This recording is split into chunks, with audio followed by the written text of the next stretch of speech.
Well, hello again. This is Brother Peter with tidbits from the Word. We're in Proverbs chapter 10 today, and this is one of the Proverbs of Solomon.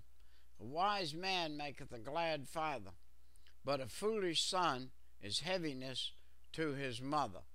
And as Solomon wrote these Proverbs, let's remember now, he wrote them to a son, and he wrote, Son, obey your father, obey the Proverbs, obey the wisdom, and obey your mother, and obey the commandments that she gives you, and your days shall be many, and you'll have a good life. And then verse 2 is divine providence.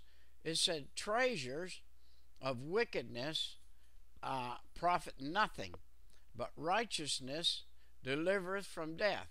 We could gain this whole world and have nothing. We can have diamond rings on every finger. We can have money in every bank in the state and still be miserable, unhappy people. By the way, I've been through my life for a workman. I was a paint contractor, and now I'm semi-retired. But during my years of painting, not that I was trying to invade into other people's private life or whatever, but you know, the most unhappy people I ever met were people that had plenty of money, because they had plenty of money and they'd go their own way, and their own way led them to unhappiness. You can have a yard full of cars and boats and everything under the sun and be the most unhappy person in the world. Now, verse 3 through verse 5 is the difference, the cross between delight and laziness. Now, listen to this. Being diligent, and laziness. It said, the Lord will not suffer the soul of the righteous to famish, but he chaseth away the substance of the wicked. If you're going to follow the Lord and you're going to get in this book, now you've got to get in this book if you're going to follow the Lord. You cannot follow the Lord if you're not in this book. The only way you can follow God is to know what he said. I had a man call me just today and said, Brother Peter, what do I do? I said, get back in the book, my brother. Don't get away from the book. You get away from the book, you get away from the Lord. Verse 3 said, the Lord will not suffer the soul of the righteous to famish, but he chases away the substance of the wicked. He becometh poor that dealeth with a slack hand, but the hand of the diligent is rich. Listen, I'm not rich in money. I'm not rich in things. I'm not rich in anything much as far as the earth is concerned. But I've got something that makes me rich, and that's peace. Peace is richness. If you have peace in your heart, my brother, my sister, if you have peace in your heart, you're a rich person. The wealthy person who's rich in money many times has no peace in his heart. He got to take 2 or 3 sleeping pills to sleep at night. He's got to count his money. I know. I actually, and I wouldn't want to say any names, and I'd hate people to know that I know, but I know a man that pretty much, he counts money at night. Counts money for hours every night. Money that's been counted dozens of times just to make sure it's all counted. What good is that? What good is that? It's nothing but money.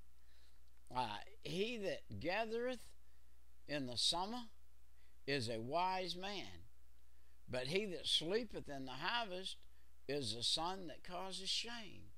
You know, in one of these proverbs it says, a little sleep, a little slumber, and you'll soon come to want. The man that sleeps and slumbers will soon come to want. Listen, we've got to get out. We've got to go to work. You know, America has gone to sleep. America has gone. I know people that go fishing in the daytime instead of working. They're fishing. They're doing things other than working when you need to be working. If you know, it pretty much takes an 8-hour day today of working to keep a family going. And if you're not working, you will soon come to want. Blessings are upon the head of the just, but violence covereth the mouth of the wicked. The memory of the just is blessed, but the name of the wicked shall rot. Hey, I want it said on my tombstone, if I should die and have a tombstone, I want it said, he believed the Lord. He followed the Lord. He knew God's word. He lived the best he could by God's word.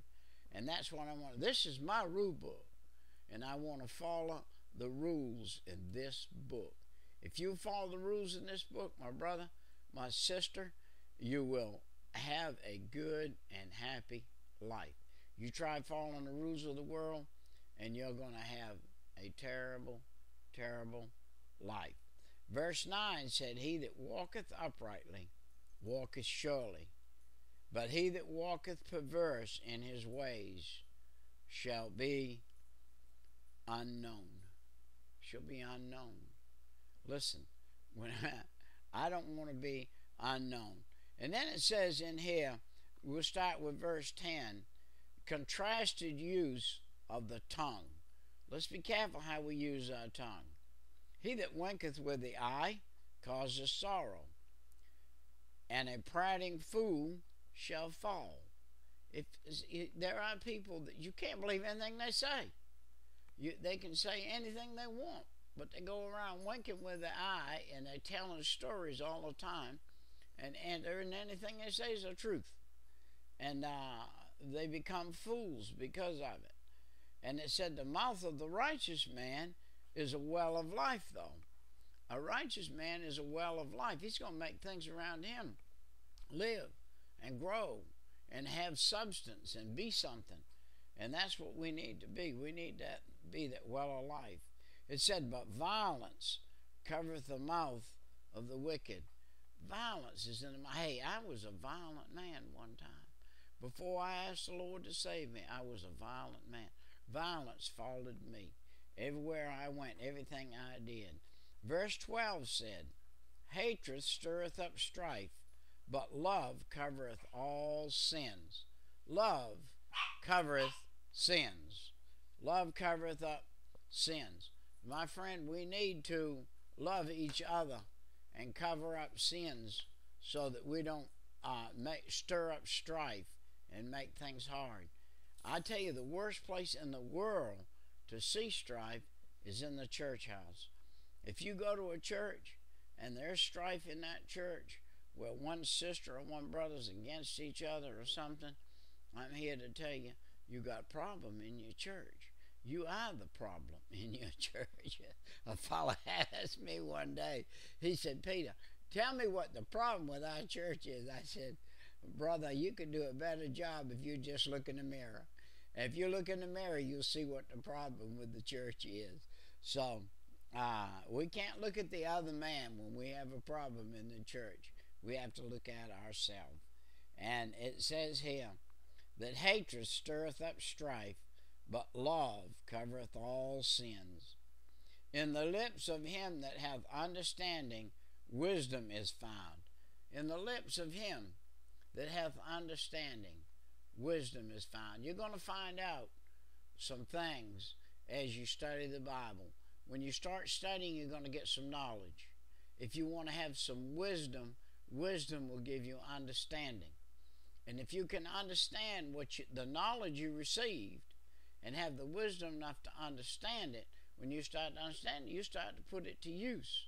When I'm figuring up a house, the footage, I have to use multiplication. Now, I can know the principle of multiplication, but if I don't learn how to use it, it's not any good to me. So I had to learn the principle of it, and the way I learned the principle of it is by doing it over and over again. And as I did it over and over again, I got better and better at it. And you can do the same thing with God's Word. It said, wise men lay up knowledge, but the mouth of foolish is near destruction. The mouth of the foolish is near destruction. Always near destruction. And let me tell you what. You can be God's child and say something that will put a wedge between you and God, and you'll break fellowship. But you will not break relationship. He'll still be your father. He may have to take you to the woodshed and give you a little whipping. Or you may have to go through where you sow some seeds